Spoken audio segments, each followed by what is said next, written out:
우리는 서로 사랑해서 결혼을 했고 인꼬부부로 배려하며 존중하는 자세로 여지껏 살아왔어요. 저는 서울에 있는 어느 대학을 나와 장학금으로 공부하고 좋은 기회에 유학도 다녀와서 교수의 꿈을 꾸게 되었습니다. 제 안사람은 제가 자주 가던 자취방 근처 슈퍼 사장님 딸이었는데 오다 가다 눈이 맞아 연애를 하게 되었습니다.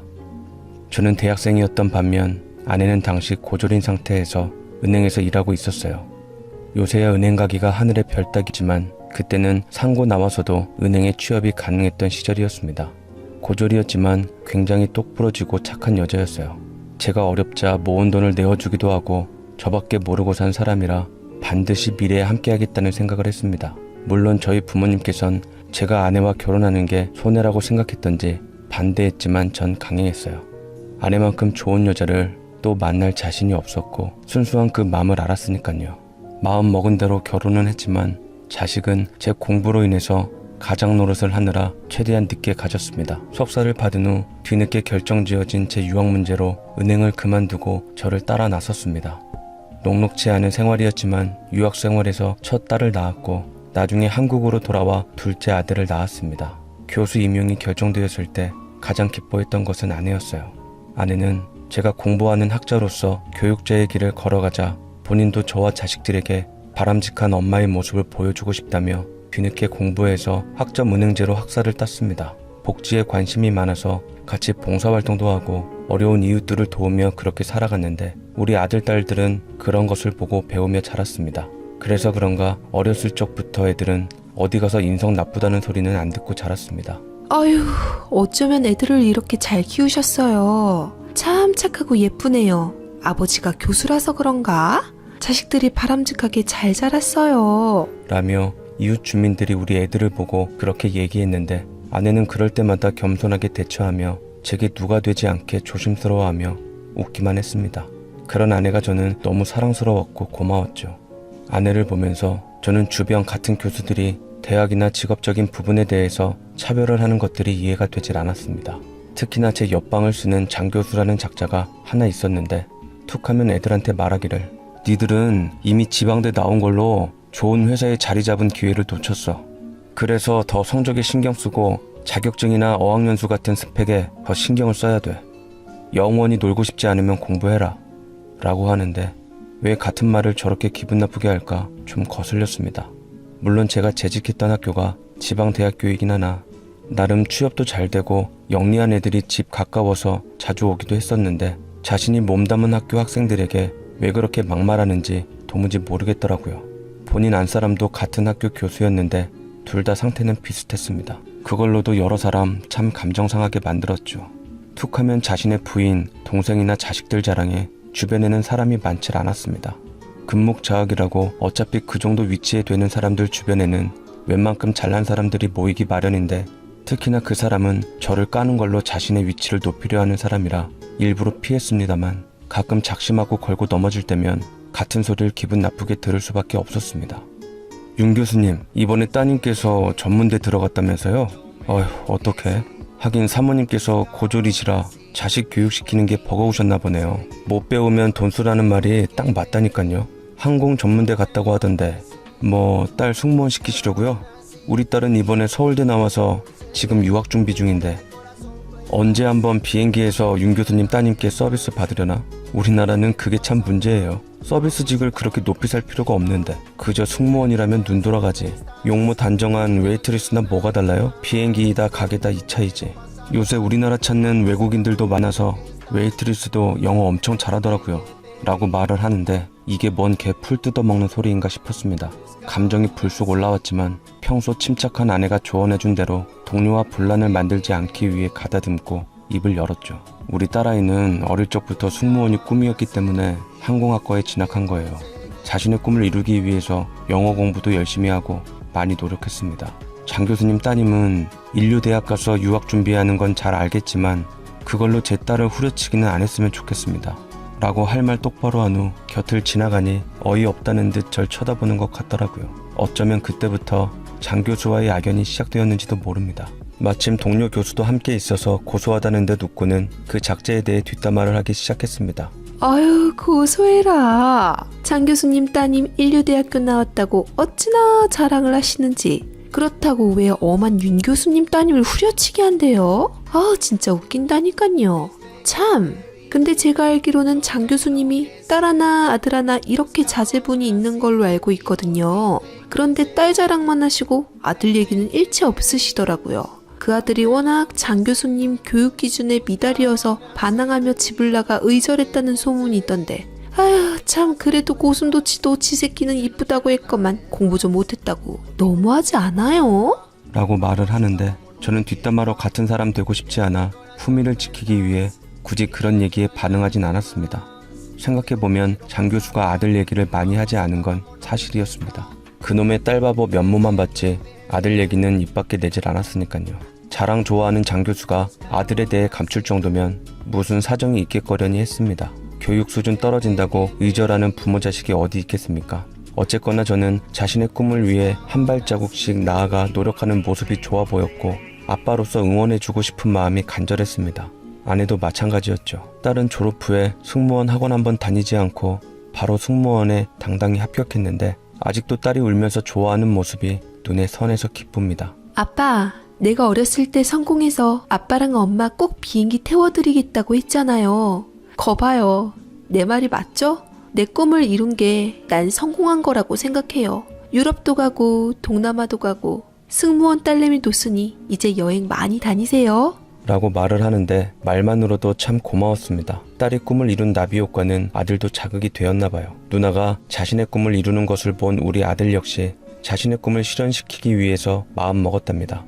아들은 공부를 꽤나 잘해서 나름 서울의 상위권 대학을 갔지만 꿈이 없던 녀석이라 대기업에 취업해서 남들처럼 평범하게 살려고 했다 하네요. 하지만 누나가 꿈을 이루어 반짝반짝 빛나는 모습을 보고 학교를 졸업한 후 대기업 입사하며 사는 것보다 원하는 바리스타 일을 하고 싶다고 당당히 얘기했습니다. 자신의 가게를 오픈하고자 하는 목표도 생겨서 열심히 즐겁게 아르바이트하며 돈을 벌었죠. 우리 부부는 아이들의 꿈을 응원하며 저마다 행복을 찾아가니 참 보람있고 좋았습니다. 정년 퇴직했던 저는 아내와 함께 노후를 바람직하게 준비하며 남은 여생을 잘 살았고 아이들은 짝만 잘 찾아 가정을 이루는 것을 기대했고 우리를 실망시키지 않을 거라 생각했는데 그것은 참으로 제 잘못된 생각이었습니다. 어느 날 딸이 앞나이 3이 되자 사귀는 남자가 생겼던지 비행날이 아닌데도 가끔 외박을 하는 날이 생겼습니다. 다 큰 딸이라 자신의 인생과 사랑에 대해서 책임질 줄 믿고 굳이 외박한다고 타박이나 잔소리는 안 했지만 걱정은 되었습니다. 딸이 피곤한 듯 들어왔을 때 제가 넌지시 다가가 짐을 들어주며 슬쩍 물어보았어요. 승미야, 너 혹시 남자친구 생겼냐? 요새 자주 집에 안 들어오는 것 같아서 걱정이 돼서 물어보는 거야.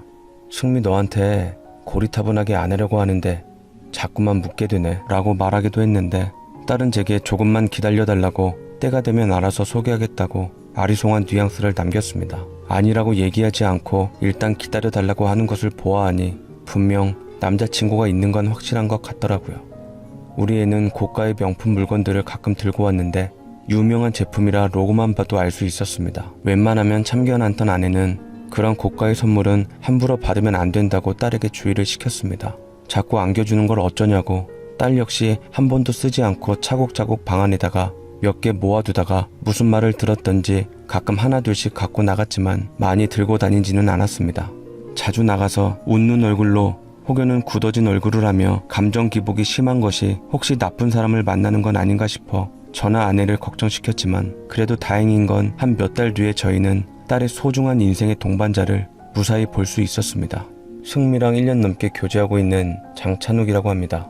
진작 제가 먼저 찾아뵙고 인사드렸어야 했는데 늦게 찾아뵈서 정말 죄송합니다 라고 말을 하는데 겉으로는 번지르르 하니 호남형인 인상으로 좋아 보였지만 값비싼 옷들이나 액세서리 등을 걸친 게 사실 썩 와닿진 않았습니다. 사실 명품이라는 것도 취향에 불과한데 이미 선입견이 깔려 있었던 거였죠. 우리 딸 장롱 한 켠에 쌓여진 명품이 생각났습니다. 본디 명품을 좋아하니 우리 딸에게도 선물한 모양이다 싶었지만 얼마나 돈을 잘 벌기에 그렇게 명품으로 도배를 했는지 모를 노릇이었습니다.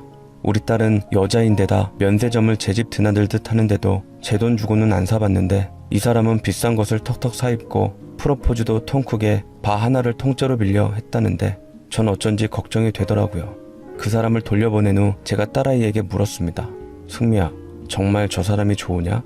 대체 무슨 일을 하길래 저렇게 온몸에 명품을 도배하고 다녀? 저도 자세히 하는 일은 모르고 배달 사업을 좀 하고 있다나 봐요. 사업이 잘 되는지 많이 바빠요, 그 사람이. 라고 말을 했는데 딸은 그 사람이 뭐가 좋은지 단단히 빠져버려 최대한 정보를 노출 안 한 채 저희에게는 유야무야 넘어가려 했습니다. 굳이 선입견이 있는 건 아니지만 이것저것 물어보고 싶은 마음이 간절했어요. 사람만 좋으면 된다 했지만 사람이 별로 마음에 안 드니 학벌, 집안, 하는 일, 그간 어떻게 살아왔는지 궁금했습니다. 하루는 날 잡아 딸에게 물으니 조심스럽게 답해주기는 하더라고요. 사실은 부모님께서 어떻게 생각하실지 몰라 말은 안 했는데 그 사람 몸이 안 좋아서 초등학교만 졸업 후에 집에 있다가 중고등학교는 검정고시 합격했다고 하더라고요. 집안은 좋은 편이에요. 부모님 내외 아버지처럼 모두 교수님이시고요. 여동생도 학벌 좋고요.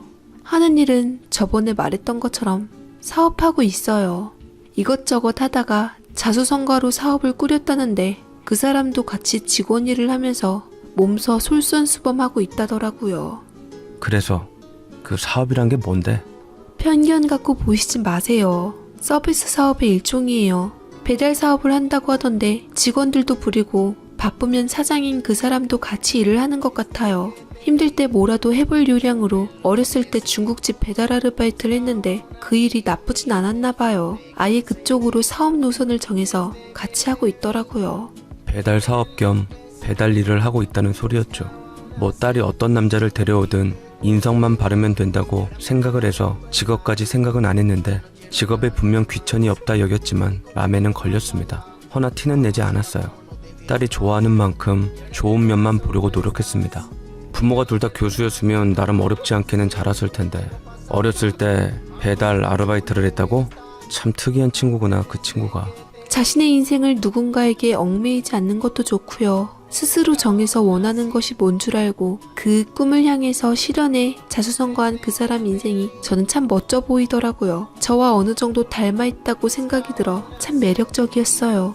라고 말을 하는데 저는 모르겠습니다. 제가 세속적인 건지 참 속으로 매력적인 것도 가지각색이다 싶었어요. 똑똑한 우리 딸이 사윗감으로 스펙에서 이미 기대에 못 미치니 이미 별 볼 일 없는 느낌이 들었던 것은 저 또한 오만함에 빠져 있었던 거였죠. 딸의 말 맞다나 이력이 특이하긴 하더라고요. 딸에게 듣고 보니 걸리는 것이 한두 개가 아니었지만 참 저도 속된 사람인 건지 부모가 모두 교수란 말에 그래도 교수 아들인데 교육자의 아들답게 최소한의 교육은 잘 받았겠지 하며 딸이 워낙 똑부러지니 결코 아무 남자나 데려오진 않았을 거다 생각하며 저는 믿기로 하고 곧 전에 받은 상견례 날짜에 나가기로 했습니다. 상견례 날이 하루 이틀 다가올수록 왠지 모르게 불안하긴 했지만 제가 넌지시 딸에게 다른 사람을 만나거나 생각해보라고 말을 해도 도무지 듣질 않고 단단히 홀려서 뭐라 말할 건덕지도 없었습니다. 다 큰 딸 스스로의 결정에 따라 믿고 노력하며 살게 했는데 배우자를 선택하는 것은 기대에 못 미치는 것 같아 속상하고 신경 쓰이는 건 매한가지였습니다. 상견례 장소는 흔한 한정식 집이었는데 저는 딸과 함께 일찍 도착해서 한 식당의 뷰를 보며 딴청을 했지만 내심 초조하고 걱정이 되었습니다. 예비 사돈네는 차가 막힌다고 30분 정도 늦는다고 했는데 뭐가 하나 걸리니 그 사소한 것까지 거슬리더라고요. 그런데 제 눈에 낯익은 사람들이 식당 안으로 들어오기 시작했습니다. 퇴직한 지 벌써 몇 년이 되어서 얼굴조차 가물가물한 사람이었는데 바로 제가 머물던 학교에서 견원지간이었던 장 교수 내외가 식당으로 들어오지 않겠습니까? 여전히 얼굴에는 오만함이 가득했습니다. 뒤에는 장 교수를 많이 닮아있는 아들처럼 보이는 저희 예비사위가 뒤따라오고 있었죠. 딸이 반갑게 손을 흔들자 예비사위는 저를 발견하고 먼저 웃으며 안녕하세요 하고 다가왔고 저는 몇 년 만에 장 교수와 다시 보게 되었습니다.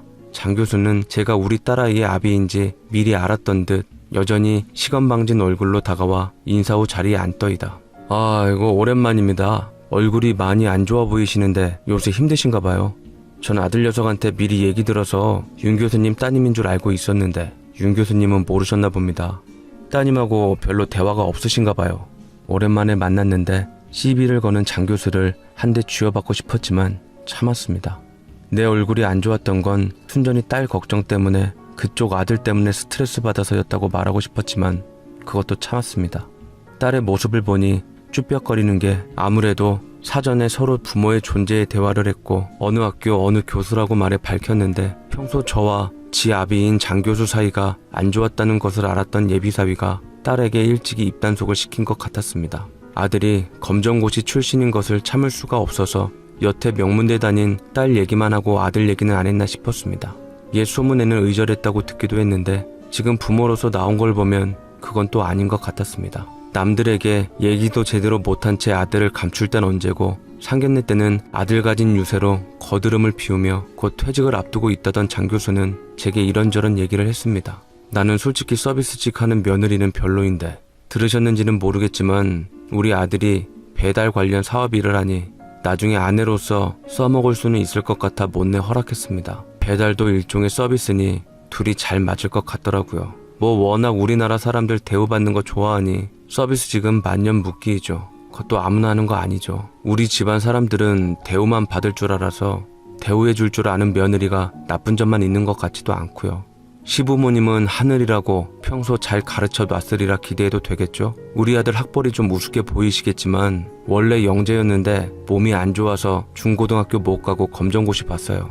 그걸로 품위 없게 전직 교수님이신 만큼 깎아내리진 않았으면 좋겠네요. 라며 주저리 앞뒤 분간 못하는 지 할 말 다 하는데 기가 막히고 여전히 어이없었습니다. 우리 딸을 배달일과 같은 서비스직이라며 깎아내리고 후려치게 하고 써먹을 때 있다며 말하는 뽐새는 도저히 교수의 언행으로 비춰지질 않았습니다.